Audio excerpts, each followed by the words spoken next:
Okay,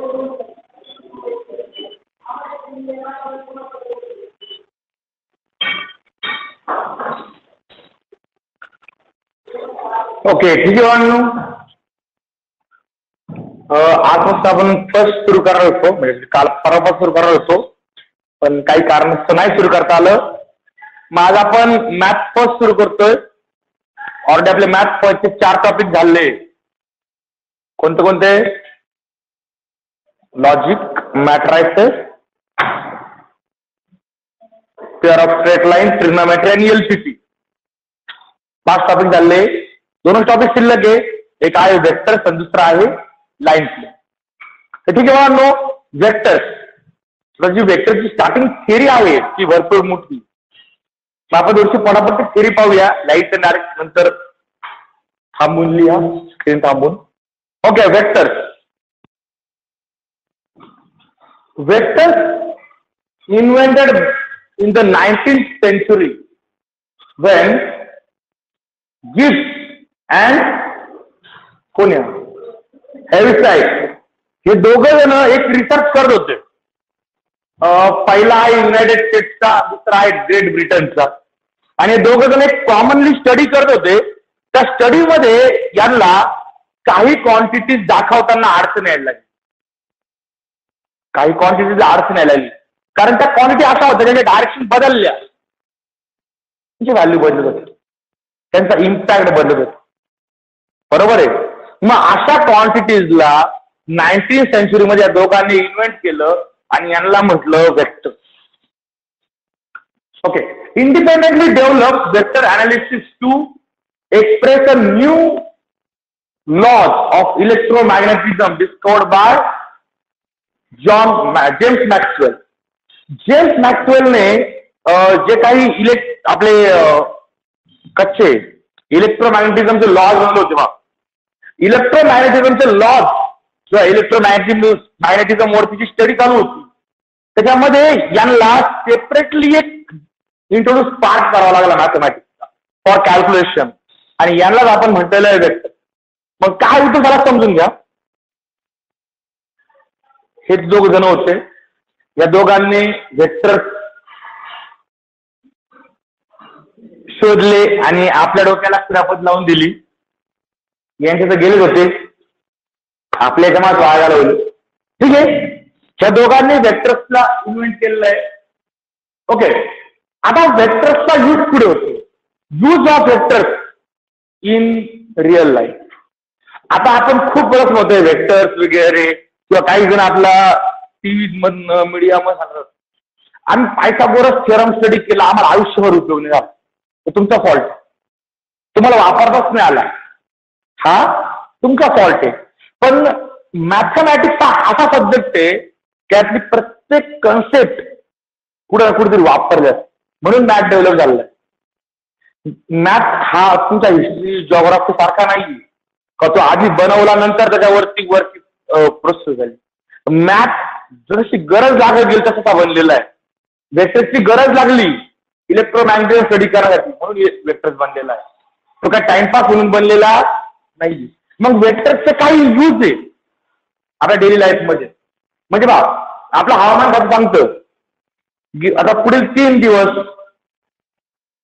पश्चिम महाराष्ट्रामध्ये जोरदार पाऊस येणार आता पडतो.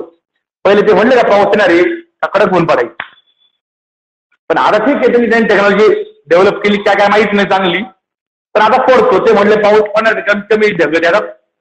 हो, मग आता बाळांनो या वेदर डिपार्टमेंटमध्ये जर आपण कधी मॅप पाहिले ना तर वेदर डिपार्टमेंटच्या मॅप मध्ये असे ॲरो दिसतात आपल्याला.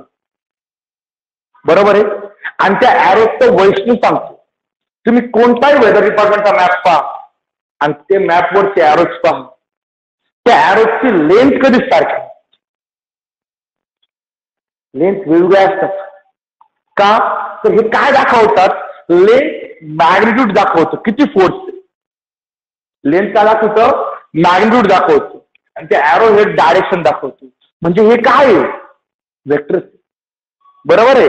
मग या वेक्टरचा यूज वेदर डिपार्टमेंट मध्ये होतो. नंतर हाऊसिंग प्रोजेक्ट मध्ये सुद्धा या तुमच्या वेक्टरचा यूज होतो. कसा होतो? जीपीएस वापरता, मॅप्स वापरता फिरताना, गुगल मॅप. त्या मॅप वरती जे स्पॉट बघ ना, ते काय असतात? वेक्टर. ते काय? वेक्टर. मग हाऊसिंग प्रोजेक्ट मध्ये सुद्धा बाळांनो वेक्टरचे ऍप्लिकेशन आहे. ओके, त्यानंतर पुढचा नेक्स्ट ऍप्लिकेशन इन्फोग्राफिक. आता इन्फोग्राफिक्स म्हणजे काय सिंपल सांगतो. जनरली आपण कधी प्रेझेंटेशन देत असतो कंपनीमध्ये एखादं, तर आपण सांगत नाही असं ज्याच्यात निबंध लिहिण्याचा काय करतो, ग्राफ मध्ये दाखवतो की ग्राफ मध्ये दाखवायचं कोण किती आहे, कोण किती आहे. आता दाखवत ना आता इलेक्शन कोण दाखवत, कोण जास्त आहे, कोण कमी. ते ग्राफ आर इन्फोग्राफिक. ग्राफ ज्या टेक्नॉलॉजीमध्ये स्टडी होतो ना, तर आपण तो इन्फोग्राफिक. तर ग्राफ मध्ये तुम्हाला इन्फॉर्मेशन द्यायची असते. ग्राफ मधनं काय असते? इन्फॉर्मेशन द्यायची असते, आणि ती मला वाटतं डायग्राम मध्ये लवकर कळते. हे जर आपण निबंध दिलं तर एक पेज भरून, आणि मग ते लवकर समजणार नाही. ग्राफ लवकर समजतात. या ग्राफला सुद्धा वेक्टरचा यूज होतो. त्यानंतर पुढचा पॉइंट आहे ड्रोन्स. आता आपण जी ड्रोन टेक्नॉलॉजी पाहतो बरोबर, तर या ड्रोन टेक्नॉलॉजी मध्ये सुद्धा वेक्टरचा यूज झाला. तर तुम्हाला ड्रोनला फक्त उडवायचं नाही, डायरेक्शन मध्ये पळवायचंय ना, मग बरोबर तो त्याच डायरेक्शन मध्ये गेला पाहिजे. यासाठी सुद्धा वेक्टरचं ऍप्लिकेशन. म्हणजे ड्रोन, आज जे काही ड्रोन आपण पाहतोय, जर वेक्टर्स यांनी शोधले नसते त्या दोघांनी 19th सेंचुरीमध्ये, तर आज एकही ड्रोन उडाला नसता. एकही ड्रोन उडाला. मग ड्रोन्स मध्ये सुद्धा वेक्टरचं ऍप्लिकेशन. तुम्ही फील्ड पाहता बा, ते असं काहीतरी करतो, त्याला आठवत अरे हा काहीतरी असं घेऊन गरजेचं त्याला. मग तिथे जे काही उद्योग केला ना, ते काय मोशन आणि ती व्हॅलॉसिटी आणि डायरेक्शन ही एकमेकांना रिलेट केली असते, आणि त्यामुळे तो ड्रोन पळतो. बरोबर आहे. तर ह्या ड्रोनच्या उडण्यासाठी सुद्धा नो वेक्टर्स उपयोगात येतो. ओके, त्यानंतर पुढचा पॉइंट येतो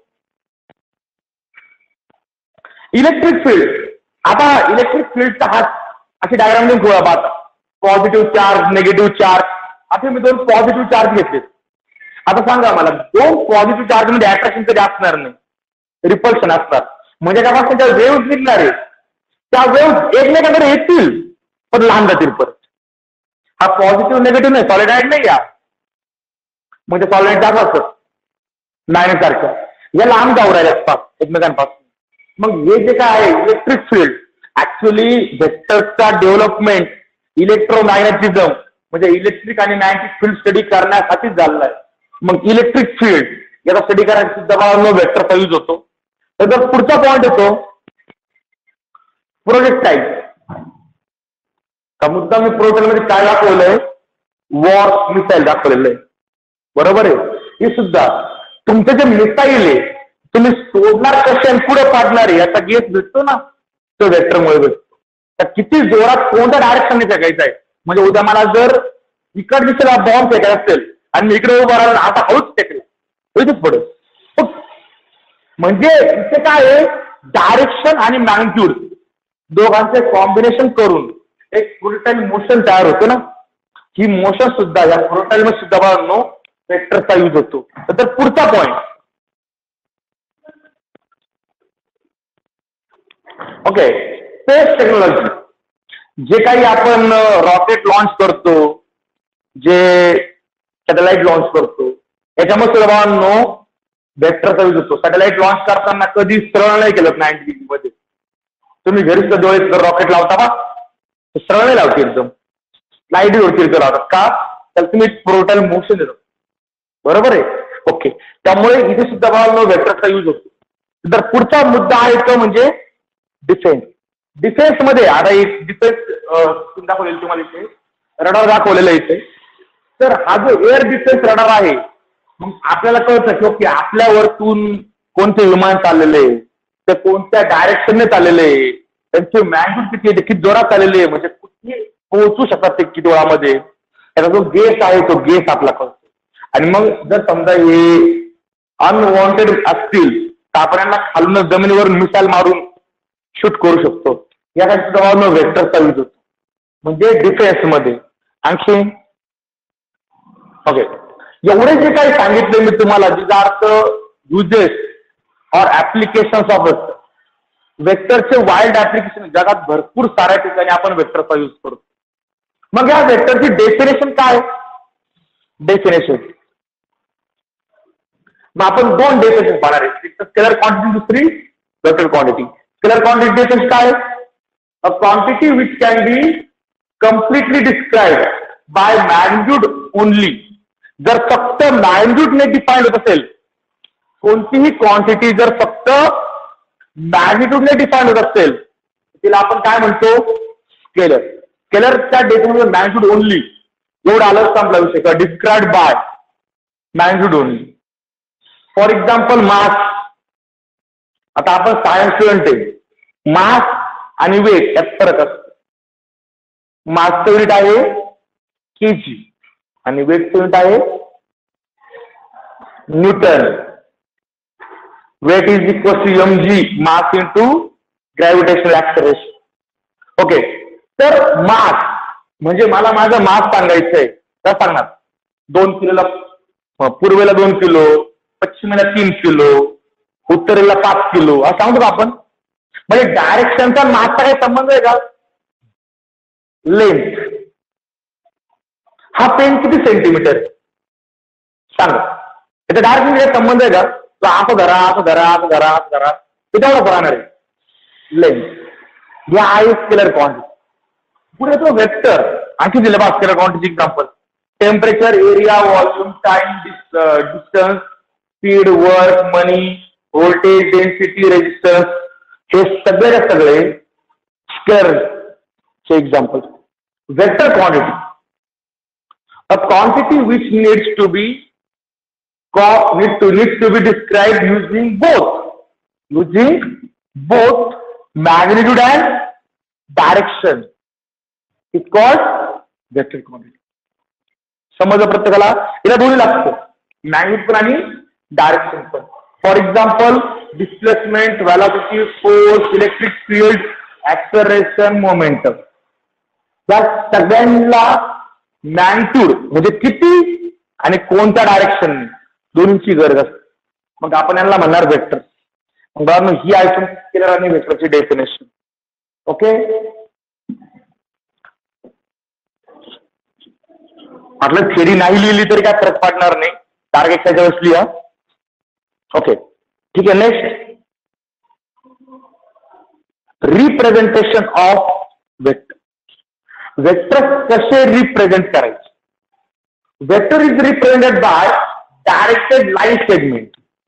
बाबा मला इथे एक वेक्टर दाखवायचा होता. हा पॉइंट ए आहे, हा पॉइंट बी आहे. मला ए पासून बी पर्यंत जर वेक्टर दाखवायचं असेल तर मी काय करणार? हा ए बी सेगमेंट जॉईन करून घेणार. बरोबर आहे. आणि आता डायरेक्टेड म्हणजे एका साईडला एरो करणार, पुन्हा कोणाकडे चाललं, आणि हा दाखवणार मी vector A B. Vector A B बरोबर आहे. तो लाईन सेगमेंट दाखवणार. तो कुठे? ए कडून बी कडे डायरेक्टेड आहे. बरोबर आहे. मग तिथे आणखीन काय नसता. आता हा जो ए आहे, हा ए काय? A is the initial point, B is the terminal point. म्हणजे तो इथनं निघणार इथे जाऊन संपणार. म्हणजे हा इनिशियल पॉइंट आहे, हा टर्मिनल पॉइंट आहे. अरे जर खाली कुठेतरी सपोर्ट लाईन असेल ना, जसं आपण नोटबुकवर पहा सपोर्ट लाईन घेतो, त्याच्यावरती लाईन काढतो दुसरी सपोर्ट लाईन असणार, त्या लाईनवरती हा वर्क होणार. Okay, read at. आता हा जो आहे हा वेक्टर ए बी कसा दिला मी?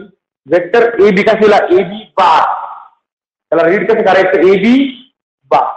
While the direction from B to A denotes the vector B A bar. आणि आपल्याला माहिती आहे A B bar is equal to minus P A bar. म्हणजे जर आपण डायरेक्शन बदलली तर मॅथ्स मध्ये डायरेक्शन कशाने दाखवतो आपण? पॉझिटिव्ह निगेटिव्हने दाखवतो. बरोबर आहे. हे एकमेकांच्या अपोजिट आहे ए बी आणि बी. म्हणजे एक जण जर पॉझिटिव्ह तर दुसरा काय असेल? ओके, ठीक आहे बाळांनो. This is about representation of vectors. समजलं प्रत्येकाला रिप्रेझेंटेशन ऑफ वेक्टर्स? तुमच्या बुक मध्ये डायग्राम येते. Okay,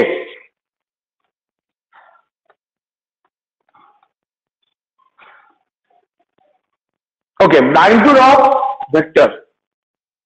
The magnitude or size or length of AB bar is divided by modulus of AB bar, and it is defined as the length of line segment AB. म्हणजे कोणत्याही वेक्टरचं modulus किती असतं, त्या वेक्टरची जी length असते ना, त्या लाईन सेगमेंटची लेंथ ही त्या वेक्टरचं काय असते, मॅग्निट्यूड असतं. Magnitude of vectors A bar, B bar, C bar are divided by modulus. Modulus म्हणजे काय करायचं, मॉड मध्ये लिहायचं. Okay, the magnitude of vector does not depend on its direction.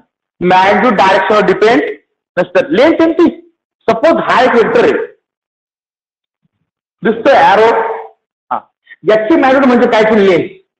मग आता हा वेक्टर मी 2 मिनिट ना काढून बाजूला घ्यायचा, मग पत्तीने मोजा फरक ठेवला, काही बदलणार आहे का, चेंज होणार आहे का लेंथ मध्ये, नाही. मग मॅग्निट्यूड म्हणजे काय असतं, त्या वेक्टरची लेंथ किती लांबीचा येतो, फोर्स इंडिकेट करतो तो आपल्याला. ओके, मग बाळांनो हा आहे तुमचा मॅग्निट्यूडचा पॉईंट. समजा प्रत्येकाला मॅग्निट्यूड. ओके, ठीक आहे. Next, types of vectors. आता मेनली प्रोजेक्टरवर घ्यायचं कारण जेवढं होतं हे टाइप्स ऑफ वेक्टर्स खूप आहे सांगायला. मग टाइप्स ऑफ वेक्टर्स, पहिला आहे zero vector. Zero vector, a vector whose initial point and terminal point coincide is called zero vector. आता लक्षात ठेवा, जगात आपलं बुक म्हणजे एक बुक नाही. वेक्टर फक्त 12 बुक मध्ये दिले का, मॅथ्स बुक मध्ये आहे असे का, हे तुमच्या फिजिक्सच्या बुक मध्ये पण असते आणि खूप सारे बुक्स असतात. पहिली डेफिनेशन झिरो वेक्टरची काय सांगितली तर तुमच्या बुक प्रमाणे, a vector whose initial point and terminal point coincide. म्हणजे इनिशियल पॉईंट जी तशीच टर्मिनल पॉईंट आहे. म्हणजे मला सांगा लाईन सेगमेंट ड्रॉ होईल का, मग त्याला आपण काय म्हणणार, झिरो वेक्टर. तू आणखी एक डेफिनेशन सांग, a vector having magnitude zero.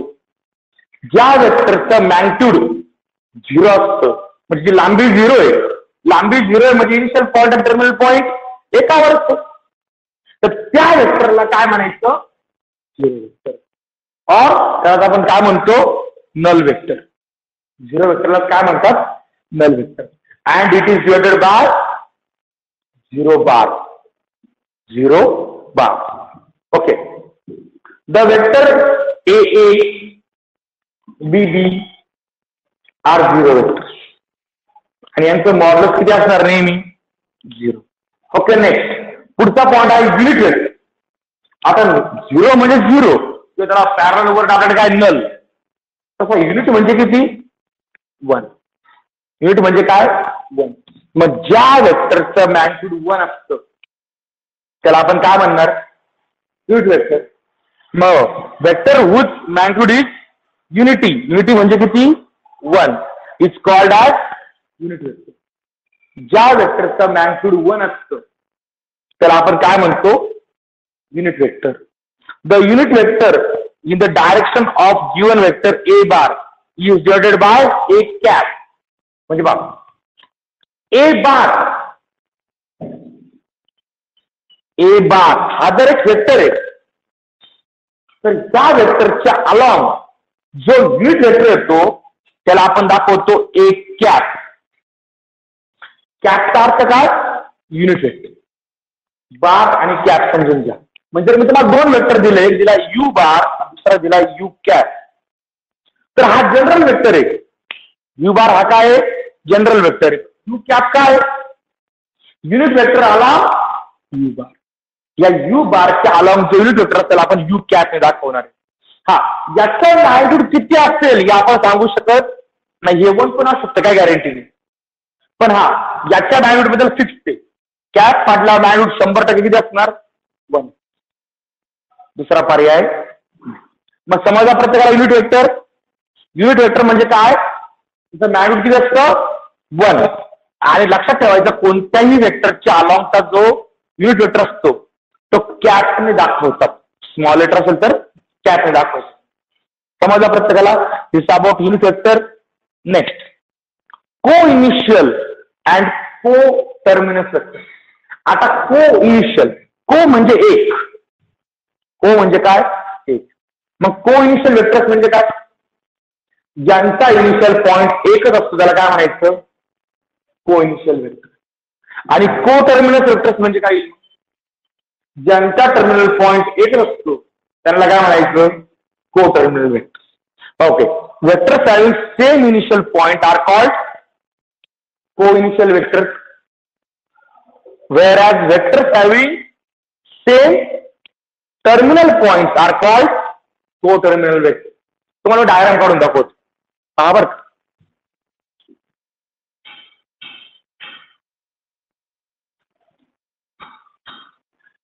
हा आहे ए, बी, सी आणि डी.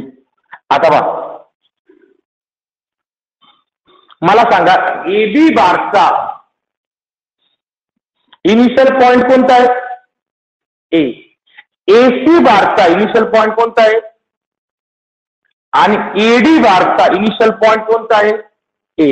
हे सगळे वेक्टर एकाच पॉइंट मधून निघालेले आहे. म्हणजे यांचा इनिशियल पॉइंट सेम आहे म्हणजे को इनिशियल वेक्टर. आणि दुसरी डायग्राम,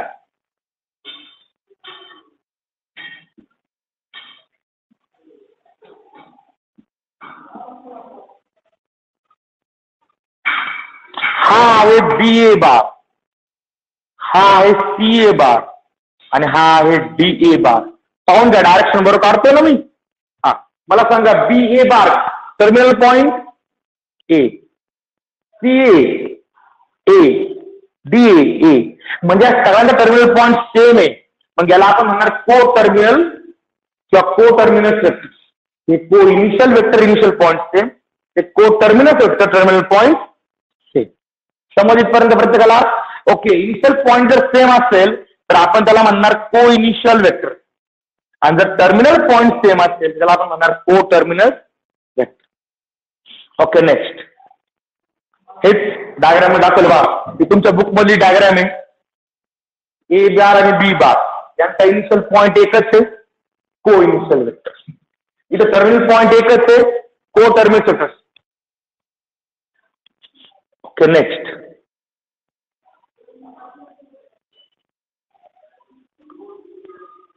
इक्वल वेक्टर. आता इक्वल वेक्टर्स म्हणजे काय? दोन वेक्टर्स कधी इक्वल असतात? तुमच्या बुक मधली डायग्राम घेतलेली डायरेक्ट. हे बघा, हा दिसतो तुम्हाला वेक्टर. 2 मिनिटाची वर्डिंग जाऊ द्या बाजूला. इकडे बघा, हा वेक्टर, हा वेक्टर, हा वेक्टर.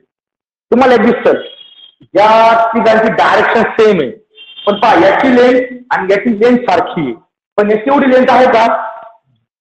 ही पहा, याची लेंथ वेगळी, डायरेक्शन वेगळी. हा पण तिकडे कुठेतरी पाहू राहिला, इकडे घडून तिकडे पाहतो कुठेतरी. म्हणजे याचा अर्थ इकडे तुम्ही पाहिलं का, दोन वेक्टर बरोबर बी ए बार आणि बी बार बद्दल आपण काय सांगू शकतो? यांची डायरेक्शन सेम आहे आणि मॅग्निट्यूड पण सेम. मग ज्या दोन वेक्टरची डायरेक्शन आणि मॅग्निट्यूड दोन्ही सेम असतं त्याला आपण म्हणतो इक्वल वेक्टर. वेक्टर्स कधी इक्वल असतात? जर त्यांचं मॅग्निट्यूड आणि डायरेक्शन दोन्ही सेम असेल तर. आता ही डेफिनेशन मात्र फिट डोक्यात ठेवा.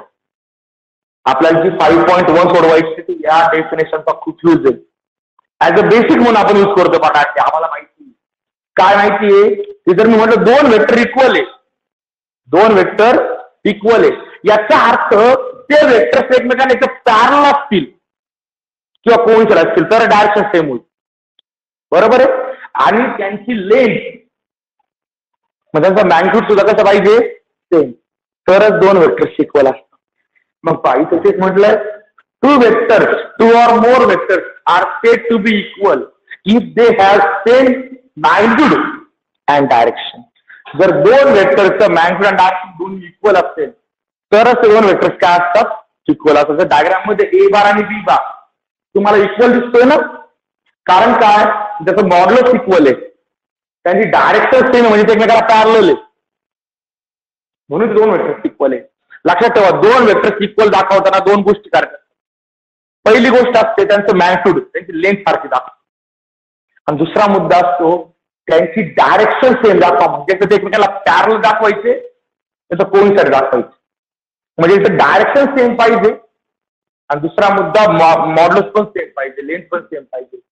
तर आणि तरच दोन वेक्टर काय होतात, इक्वल. समजलं इथपर्यंत प्रत्येकाला? ओके, ठीक आहे. हे होतं इक्वल वेक्टर. ओके, पण डायग्राममध्ये बी आणि सी दिलाय, तो इक्वल आहे का? तो ए आणि सी इक्वल आहे का? कारण डायरेक्शन सेम वेगळी आहे, बरोबर आहे. आणि ए आणि डी सुद्धा इक्वल नाही. पुढचा पॉईंट येतो तो निगेटिव्ह वेक्टर. आता निगेटिव्ह वेक्टर्स म्हणजे काय समजून घ्या. इथे मी दोन वेक्टर्स दाखवलेले आहे. हा एकच पॉइंट आहे पी, हा क्यू. पहिले मी दाखवला पी क्यू बार, दिसला का प्रत्येकाला? आणि दुसरा दाखवला क्यू पी बार. मला सांगा बरं फरक काय आहे दोघांमध्ये? दोघांची लेंथ सेम, फक्त डायरेक्शन डायरेक्ट अपोजिट आहे, बरोबर ना? तर याला म्हणायचं निगेटिव्ह. खूप जण निगेटिव्ह मध्ये गडबड करतात. निगेटिव्ह वेक्टर्स मध्ये मॅग्निट्यूड सेम असतं, मॅग्निट्यूड सेम असतं, फक्त चेंज कुठं असतो? आणि चेंज नसते, फक्त डायरेक्ट एकमेकाच्या अपोजिट असतं, बरोबर आहे. मग निगेटिव्ह वेक्टर्स कधी म्हणायचं? जर दोन वेक्टरचं मॅग्निट्यूड सेम आहे आणि डायरेक्शन एकमेकाच्या कम्प्लिटली अपोजिट आहे, तर त्यावेळेस आपण त्याला काय म्हणणार? एकमेकांचे निगेटिव्ह वेक्टर. आणि निगेटिव्ह वेक्टर काय होतं? P Q bar is equal to minus Q P bar, negative. Okay, ठीक आहे मुलांनो. If A bar is given vector, then negative of vector A bar is the vector whose magnitude is same as that of A bar, but whose direction is opposite to that of A bar. म्हणजे इथे काय घ्यायचं लक्षात समजून घ्या की जर मी तुम्हाला A बार हा वेक्टर दिला आणि आता नेगेटिव्ह वेक्टर मायनस A बार म्हटलं, तर मायनस ए बारचं मॅग्निट्यूड एवढंच आहे, ए बार एवढंच, पण डायरेक्शन कशी? कम्प्लिटली. ओके, ठीक आहे. Next point. ओके, डायग्राम दाखवलं बा. पी क्यू बारला जर आपण ए बार म्हटलं तर आता निगेटिव्ह वेक्टर येईल क्यू पी बार, बरोबर आहे. आणि P Q bar is equal to minus Q P bar, ते एकमेकांच्या उलटे असतात. ओके, ठीक आहे. तर पुढचा पॉइंट येतो कोलिनियर वेक्टर. आता कोलिनियर, को म्हणजे सेम, लिनियर म्हणजे लाईन, एका लाईन वरचे वेक्टर. आता इथे खूप जण गणमन करतात, बरोबर का? कोलिनियर म्हणजे काय? एक लाईन ना, बरोबर आहे. आता जे वेक्टर्स आपण स्टडी करतो, वेक्टर्स हे 2 डायमेन्शनल असतात. वेक्टर्स हे 3 डायमेन्शनल, बरोबर आहे. आता मग पहा बरं का, आणि आपण जे पाहतो 2 डायरेक्शनल आहे. हे बघा, मला एक सांगा, हे कोलिनियर आहेत का? कोलिनियर म्हणजे एका लाईनवर आहेत का? नाही, तुम्ही समोरनं पाहताय म्हणून. आता मात्र हे वेक्टर कसे होते? झाले कोलिनियर. मग लक्षात ठेवायचं, पॅरलल आणि कोलिनियर एकच असतं, फक्त तुम्ही पाहता कुठून याच्यावर डिपेंड करत. जर तुम्ही त्यांच्या समोरच्या प्लेन मधनं पाहिलं तर तुम्हाला 2 पॅरलल दिसतील, आणि तिरकं करून एका लाईन मध्ये पाहिलं तर कोलिनियर, बरोबर आहे. मग लक्षात ठेवा, इथे जे काय आहे collinear vector, vectors are said to be collinear vectors if they are parallel to same line or they are along the same line. म्हणजे कोलिनियर काय असतात? ते त्याला पॅरलल पाहिजे किंवा एका लाईन वरच पाहिजे. म्हणजे असं तुम्ही धरलं होतं बा, पेन धरले येतात पहिले, आता हे कसे आहेत? पॅरलल आहे. आणि जर हे असे धरले तर एकाच लाईनवर आहे. म्हणजे याचा अर्थ बघा, कोलिनियर वेक्टर्स आपण कधी म्हणतो? जर 2 वेक्टर्स एकमेकांना पॅरलल असतील किंवा एका लाईनवर असतील तर आपण त्यांना काय म्हणणार आहे? Collinear vector. डायग्राम दाखवेल तिथे. Okay, next free vector and localized vector. Okay, free vector. If a vector can be translated anywhere in the space without changing its magnitude and direction, then such a vector is called free vector. म्हणजे बघा, आता प्रत्येक वेळेस आपण vector ज्या पोझिशनला आहे ती स्टडी करू शकत नाही. म्हणजे हा वेक्टर कुठेतरी इकडे वरती होता, मला स्टडी करायला तुमच्या रेंजच्या बाहेर गेलाय तो, बरोबर? तुम्हाला दिसतंय का? कॅमेरा दिसत नाही, तो रेंजच्या बाहेर आहे आणि त्याला मला स्टडी करायचं असेल तर मी तो वेक्टर तिथनं उचलला आणि त्याची डायरेक्शन किंवा मॅग्निट्यूड चेंज न होता त्याला खाली घेतलं, डायरेक्शन तीच ठेवली, म्हणजे तिला पॅरल वेक्टर घ्यावा लागेल आणि तेवढ्याच मॅग्निट्यूडचा वेक्टर घ्यावा लागेल. याला म्हणायचं बाबा फ्री वेक्टर. म्हणजे हा वेक्टर इथे होता, याला मी इथे घेतलं, त्याचं मॅग्निट्यूड तेवढंच राहिलं आणि त्याला पॅरल घेतलं, मग डायरेक्शन पण बदलली नाही. याला म्हणायचं free vector. Okay, localized vector. For a vector of a given magnitude and direction, if its initial point is fixed in the space, then such a vector is called localized vector. काही वेळेस एखाद्या वेक्टरचा initial point fix आहे आणि मग तुम्ही याला हलवू शकता का? नाही हलवू शकता. डायरेक्शन तर बदलायचा चान्स आहे का आपल्याला? डायरेक्शन मधली वेक्टर बदलतो, म्हणजे आपण ह्या वेक्टरला काय करू शकत नाही. याचा इनिशियल पॉइंट फिक्स असेल तर आपण याला बदलू शकत नाही. याला आपण होणार localize vector. Okay, next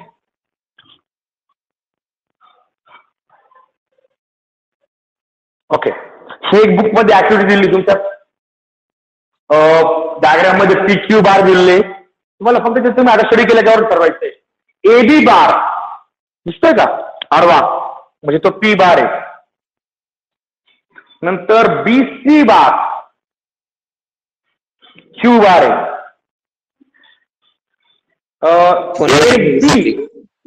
B A bar minus P बार येतो. नंतर सी बी म्हणजे मायनस क्यू बार येतो. नंतर सी ए म्हणजे आर बार येईल आणि ए सी म्हणजे मायनस आर बार. हे तुमच्याच बुक मधले ऍक्टिव्हिटी, बरोबर आहे? काय नाही, फक्त ते नावं पाहिजे. जर तुमच्या इथे दिलेल्या डायग्राम मध्ये दिला जो ॲरो आहे, त्या ॲरो आणि तुमचं दिलेलं नाव एकच असेल ॲरो प्रमाणे तर हा या स्लाइडचा, आणि जर ॲरो प्रमाणे नसेल तर मायनस लाईन, बरोबर आहे ना? ओके, ही तुमच्या बुक मधली ऍक्टिव्हिटी होती. काय गॅरंटी एक्झाम लिहू शकतो ही पण ऍक्टिव्हिटी. ओके, ठीक आहे. Next point, algebra of vector. पहिला आहे स्केलर मल्टिप्लिकेशन. आता अल्जेब्रा आपण नेहमी ऍडिशन, सबट्रॅक्शन, नंतर मल्टिप्लिकेशन घेतो, बरोबर आहे ना? रिपोर्ट आपण बदललं की तुम्ही पहिले घेतो स्केलर मल्टिप्लिकेशन. स्केलर मल्टिप्लाय करायचा म्हणजे काय करायचं? समजा एक वेक्टर आहे, पहा बरं, एक वेक्टर दिसतो स्पेसमध्ये. या वेक्टरला मी इंटू 2 केला म्हणजे काय? तेवढा वेक्टर डुप्लिकेट करायचा आणि त्या डायरेक्शनला पुढे जोडून द्यायचा. म्हणजे एखाद्या वेक्टरला जर आपण एखाद्या नंबरने मल्टिप्लाय केलं, जो नवीन वेक्टर भेटणार आहे तो त्याच डायरेक्शनचा दुसरा असा वेक्टर भेटणार, त्याचा किती असेल? मल्टिपल टाइम्स असणार. म्हणजे के ने मल्टिप्लाय केलं तर के टाइम्स असणार, बरोबर का? म्हणजे फॉर एक्झाम्पल हा एक वेक्टर आहे आणि मला मल्टिप्लाय बाय 2 केलं, म्हणजे मी एवढा दुसरा वेक्टर घेतला कॉपी करून आणि त्याच्या पुढे लावून दिला. झाला का? 2 टाइम्स, 3 टाइम्स, 4 टाइम्स, 5 टाइम्स. म्हणजे एखाद्या वेक्टरला जर आपण के या नंबरने मल्टिप्लाय केलं तर तो वेक्टर के टाइम्स होतो. पण त्याचं काय बदलतं? मॅग्निट्यूड बदलणार, डायरेक्शन बदलणार का? ओके, मग बाबा हेच सांगितलं स्केलर मल्टिपल मध्ये. Let A bar B any vector and K is any scalar. हा नंबर आहे, स्केलर आहे. Then the vector K A bar is the scalar multiple is defined a vector whose magnitude is ka bar, म्हणजे magnitude फक्त k times दिलं, and a vector a bar and same direction is k is positive, आणि direction कधी बदलल, जर k negative असेल तर तो नेगेटिव्ह वेक्टर होऊन जाईल ना, लगेच डायरेक्शन बदलेल. म्हणजे k जर पॉझिटिव्ह असेल तर डायरेक्शन सेम राहणार ए बार सारखी, पण जर k नेगेटिव्ह असेल तर डायरेक्शन बदलून जाणार. Okay, this is about algebra, scalar multiplication of vector. Okay,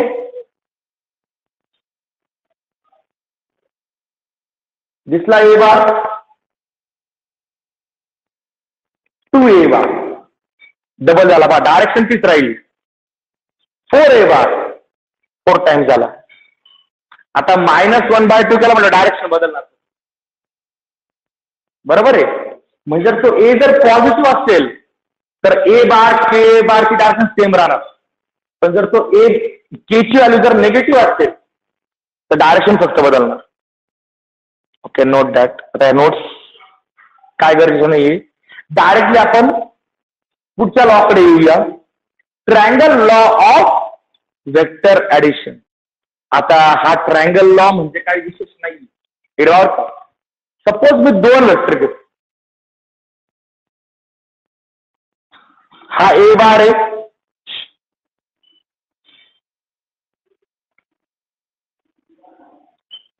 आणि हा बी बार.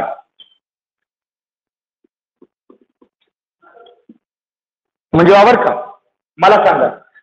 आता एक गणमन असते, म्हणजे मी 11 असताना आम्हाला जेव्हा फर्स्ट टाइम हे लॉ शिकवले, मी लय विचारलं होतं 2 लॉ का vector addition. Vector addition 2 law आहे, एक आहे ट्रायंगल लॉ, दुसरा आहे पॅरलोग्राम लॉ. असं का, त्याचं कारण सांगतो काय. मला सांगा बरं, इथे मी हा लॉ कधी यूज करतो, मला सांगा. पहिला वेक्टरचा इनिशियल पॉइंट इथं आहे, दुसरा वेक्टरचा इनिशियल पॉइंट इथं आहे, पण दुसऱ्या वेक्टरच्या इनिशियल पॉइंट बद्दल आपण काय सांगू शकतो, तर पहिला टर्मिनल पॉइंट. जर पहिल्या वेक्टरचा टर्मिनल पॉइंट हा दुसऱ्या वेक्टरचा इनिशियल पॉइंट असेल तर आपण वापरतो ट्रायंगल लॉ, आणि जर दिलेले वेक्टरचे को इनिशियल असतील तर आपण वापरतो लॉ ऑफ पॅरलोग्राम. समजला. म्हणजे सिंपल बा, एक मुलगा आहे, तो इथे त्याच्या मित्राच्या घरापर्यंत निघाला, पण मधला रस्ता असताना सुद्धा, म्हणजे फॉर एक्झाम्पल आपण अकोले नाशिक, अकोल्यावरून जायचं होतं नाशिकला, एक जण गेला अकोल्यावरून संगमनेरला, मग गेला नाशिकला, आणि दुसरा गेला सरळ अकोल्यावरून नाशिकला.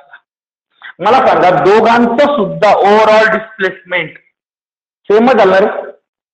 म्हणजे हा आला ए बार प्लस बी, बाकी विशेष काहीच नाही. आणि ही जी डायग्राम आहे ही ट्रायंगल सारखी फॉर्म होती ना, म्हणून ट्रायंगल लॉ ऑफ ऍडिशन, बाकी विशेष काहीच नाही. मग ही कशी ड्रॉ केली तुम्ही, initial point of first vector आणि terminal point of last vector हे जॉईंट केले फक्त, बरोबर आहे. ओके, याच्यावरूनच पॉलिगॉन लॉ सुद्धा होतो. सांगतो पॉलिगॉन लॉ काय. Okay, triangle law of vector addition काय. If A bar and B bar are any 2 vectors, then their addition or resultant vector is denoted by a bar plus b bar. आणि बघा ह्या triangle लॉला, आता single letter मध्ये लिहिला ना मी, पण triangle law. जर हा मी डबल लेटर मध्ये लिहिला तर मी नाव बदलतो, सॅडविच लॉ. कसा होतो तो, हे बघा, ए B bar plus B C बार. मला सांगा, पहिल्याचा टर्मिनल दुसरा इनिशियल आला कसे, म्हणजे डायग्राम काढून पाहिजे, ए बी आणि हा बी सी, बरोबर का. मग याची ऍडिशन किती येईल, ए सी. मग याला आता मी सँडविच लॉ का म्हणतो, तर कारण आहे जो मधला बी आहे तो निष्कारण सँडविच बनतो बाबा, आणि आन्सर येतं ए सी बार. पहिल्या याच्यासाठी खूप इम्पॉर्टंट आहे. मग तुम्हाला जर नाही दिलं A B bar plus B C bar plus C D bar, हे काय होणार, A B plus B C AC आणि AC plus C D AD. मला सांगा कोणताही जास्त टेन्शन आलं डोक्याला? म्हणजे जर पहिल्याचा टर्मिनल पॉईंट दुसऱ्याचा इनिशियल पॉईंट जर सेम झाला ना तो कट करून टाकायला डायरेक्ट पहिल्याचा इनिशियल आणि दुसऱ्याचा टर्मिनल पॉईंट घ्यायचा, तो वेक्टर ड्रॉ करायचा. समजला? हा आहे triangle law of vector addition. विशेष काहीच नाही त्यामध्ये. ओके, हे दाखवलंय A bar plus B bar. Okay, A B bar is equal to A bar plus B bar is equal to A B bar, which is called triangle law of tradition.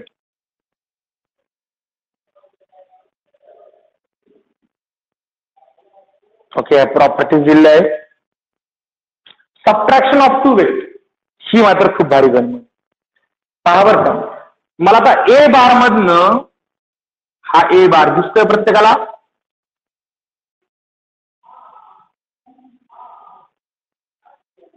हा ए बार आहे. मला ए बार मधनं B bar minus करायचा आहे. हा आहे B bar.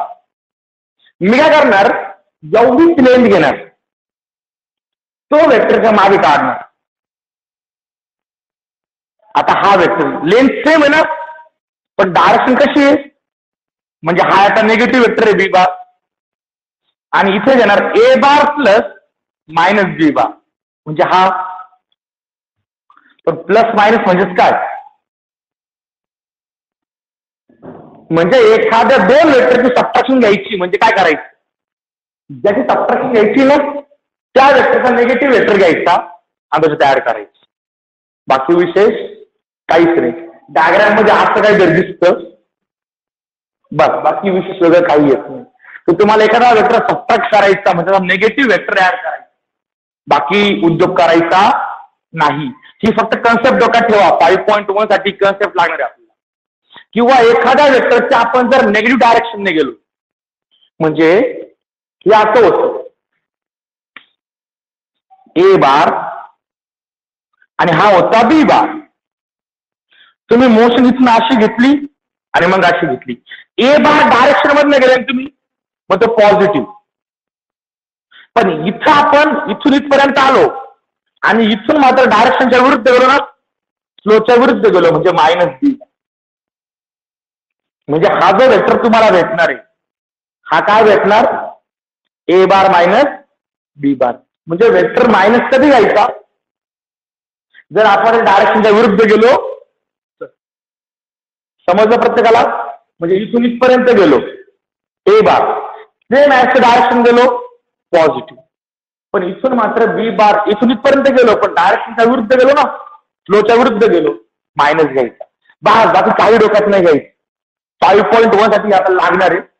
बाकी तुम्ही डेफिनेशन रीड करा नका करू, तशी काही घेऊन देणं नाही. पण कन्सेप्ट ही समजलं प्रत्येकाला? ओके, ठीक आहे. Next parallelogram law. आता तुम्हाला म्हटलं होतं वेक्टरचे दोन लॉ आहे. ट्रायंगल लॉ कधी यूज होतो, जर पहिल्याचा टर्मिनल पॉईंट दुसऱ्याचा इनिशियल पॉईंट असेल तर. पण जर आता मला दोन वेक्टर असे दिले,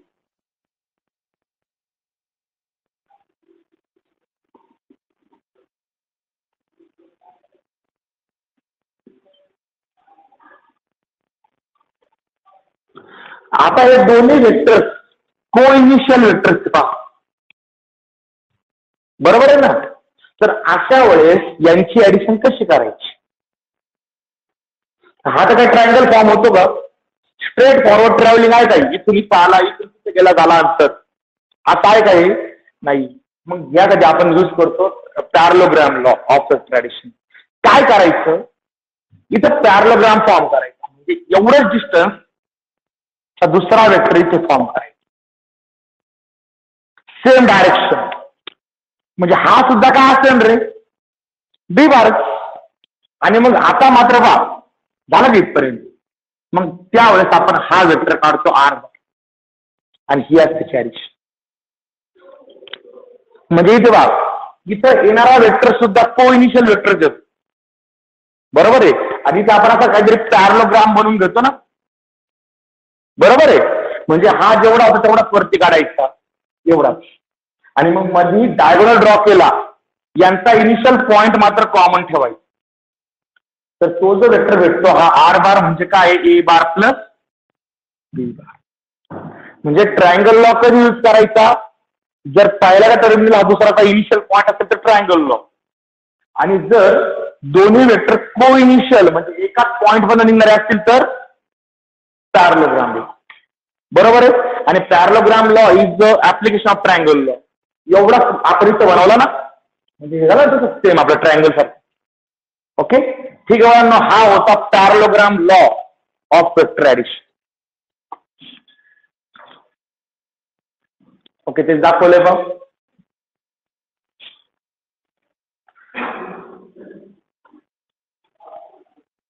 ओके, आता या नोट्सची काही गरज नाही आपल्याला, तर एक नोट मध्ये लागणार आहे. ती नोटीस सांगतो मी तुम्हाला. आता एक पॉलिगॉन लॉ बन ट्रायंगल लॉचा यूज करू. सिंपल आहे. ए बार बी बार दिसला का? मग हा काय असेल रे, ए बार प्लस, बरोबर आहे, सी बार. मग आता हा काय असतो, A bar plus B bar plus C बार.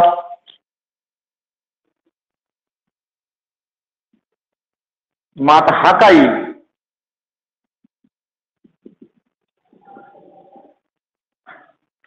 बरोबर आहे का? म्हणजे तुम्ही जर एक असा वेक्टर घेतला बरोबर का, ए बार बी बार सी बार आणि हा घेतला डी बार, तर हिची ऍडिशन ही असते A bar plus B bar plus C bar plus D bar. काही बदलायची वगैरे गरज नसते. आता इथे जी डायग्राम तयार होती, पॉलिगॉनची डायग्राम तयार होती, बरोबर आहे. मग याला पॉलिगॉन लॉ सुद्धा म्हणतात, आणि हाच लॉ आपण एक्झाम्पल सॉल्व्ह करण्यासाठी वापरतो. हाच लॉ आपण एक्झाम्पल सॉल्व्ह करण्यासाठी वापरतो. ओके, ठीक आहे. मग पुढचा पॉइंट हे याचा नोट्स सगळ्या. ओके, आणि त्याचा पुढचा जो पॉइंट आहे तो आहे थेरम. आता वेक्टरचे एकूण 4 थेरम आहे बेसिक मधले. ऍप्लिकेशनच्या 3 प्रॉपर्टीज आहे. या वर्षी येणारी property 6, mediums of triangle are common. So that आता कोणी सांगून ठेवतो, mediums of triangles are concurrent. वेक्टरचा तेवढा एकच प्रूफ आहे, म्हणजे ऍक्च्युली तुमचे 7 प्रूफ आहे सगळे, पण या वर्षी तो एकच प्रूफ येणार आहे एक्झाम. बाकीचे प्रूफ नाही केलं तरी काय फरक पडणार नाही. तर तुम्हाला शिकवणार आहे. परंतु तो मेन प्रूफ IMP. एकदा लक्षात ठेवा, ऍप्लिकेशन ऑफ वेक्टरचा तो थेरम किंवा इथे जे 4 थेरम आहेत यांच्यापैकी एक फायनलला एक्झामला येणार. यात पण सांगतो 4 मधले पण 2च इम्पॉर्टंट आहेत, दुसरा आणि चौथा. दुसरा थेरम, चौथा थेरम, आणि mediums of triangle are concurrent ही प्रॉपर्टी. या 3 पैकी एक फायनल एक्झामला 4 मार्क्सला किंवा 3 मार्क्सला एक्झामला येईल. ठीक आहे. आता हे थेरम्स मग आपण पुढच्या लेक्चरला घेऊया. ओके.